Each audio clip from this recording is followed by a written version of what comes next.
This is the Seiko 5 Sport, reference SRPD51, and I want to give one to you. Recently I purchased 5 Seiko 5s for plans to use them as promotional items and giveaways on my new channel. This was kind of a win-win situation. I got to bring awareness to my channel while at the same time gifting a few watches to some young enthusiast or someone who is just starting their collection. Honestly, I thought myself quite brilliant for thinking of a way to propel my channel while at the same time sharing my love of watches. And I did this without even giving a second thought to any possible repercussions. Well, right out the gate, repercussions. And I'll share them with you in the end of this video.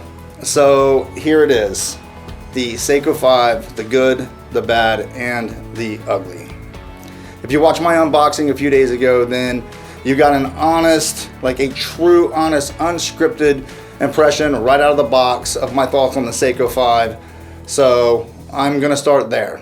Keeping in mind that this is only an entry-level dive watch, I was surprised in many ways at the quality. And while there are some pretty great things about the watch, there are some downfalls as well. With a stainless steel 42.5 millimeter case, a lug-to-lug of 46 millimeters, and a case thickness of 13.4 millimeters, the Seiko 5's overall case size falls kind of right in between a Rolex Submariner and Omega Seamaster 300, making it a standard size dive watch. Seiko claims that the water resistance is 330 feet, which is far more than what 99.9% of people will ever use or need.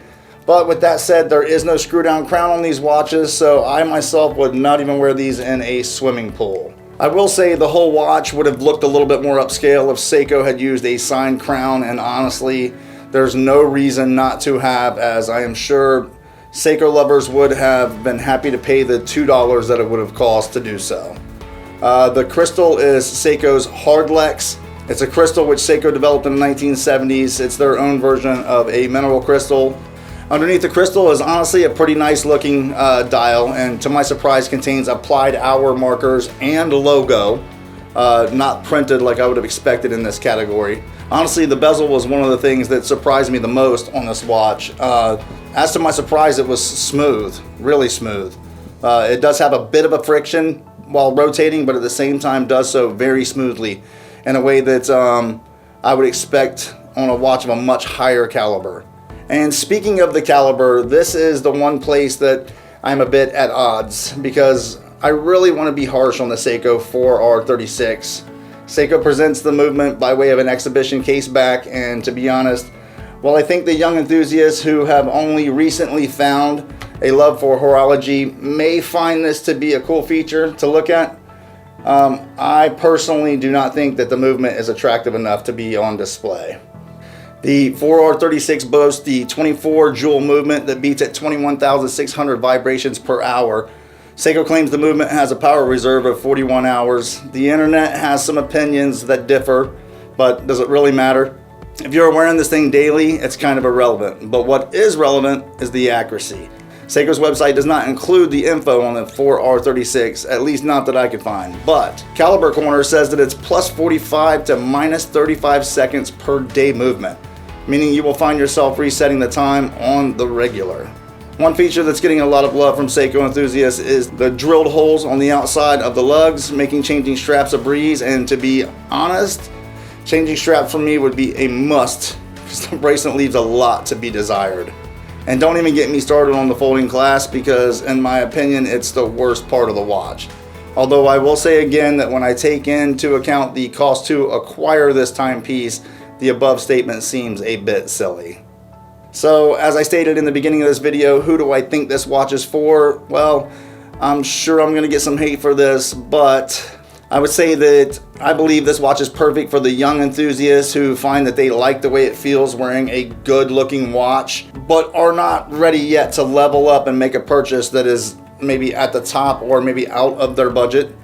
Maybe someone that likes the way a watch feels, but may not have the love and obsession for horology that in the craft of watchmaking, at least not yet. Anyone who wears a watch regularly can attest that wearing a watch takes some getting used to, and finding the watch that's just right usually requires the purchase of a few watches before you really know what works for you and what you like. Okay, so let me bust in here real quick and give you the rules to the giveaway. The rules for the giveaway are pretty much very simple. All you have to do is watch the video in its entirety, like the video, and leave a comment. Make sure you mention Seiko in the comment, as I will be using a random comment generator to pick the winner, and then come back next week for the second, week 3 for the third, fourth, and fifth. So 1 watch per week. 30 days after I release the video, I will again use the random generator and we'll pick a comment and give away the watch.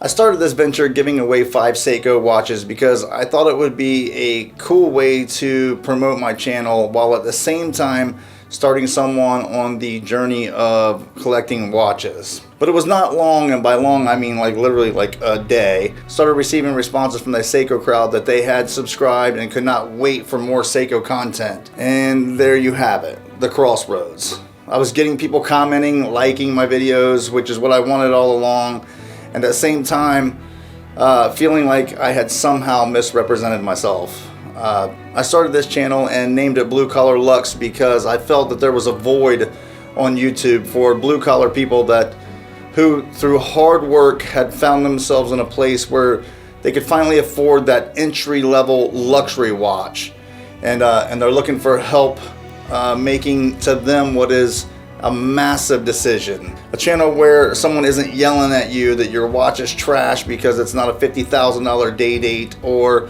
a Patek that's going for 2 to 3 times retail.